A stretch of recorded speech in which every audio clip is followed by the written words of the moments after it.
Maithili express की शानदार प्रस्तुति।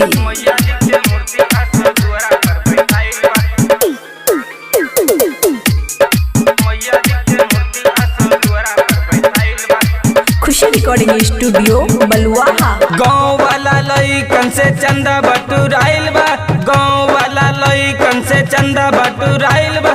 मैया जी के मूर्ति असो दुआरा पर बैठाइल बा, मैया जी के मूर्ति असो दुआरा पर बैठाइल बा। नाचे खातिर लइकन के डीजे भी मंगवाइल बा, नाचे खातिर लइकन के डीजे भी मंगवाइल बा। मैया जी के मूर्ति असो दुआरा पर बैठाइल बा, मैया जी के मूर्ति असो दुआरा पर बैठाइल बा। मैया जी के मूर्ति असो दुआरा पर बैठाइल बा,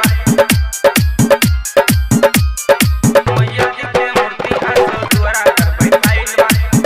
खुशी रिकॉर्डिंग स्टूडियो बलुआहा। केहू देलक 500 केहू देले बा 1000 हो, पंडित जी के खर्चा कुंदन ले ले बा सकार हो। केहू देलक 500 केहू देले बा 1000 हो, पंडित जी के खर्चा कुंदन ले ले बा सकार हो। बारह भारी से सरस्वती जी की नाइल बा, बारह भारी से सरस्वती जी की नाइल बा। मैया जी के मूर्ति असो दुआरा पर रखाइल बा, मैया जी के मूर्ति असो दुआरा पर रखाइल बा।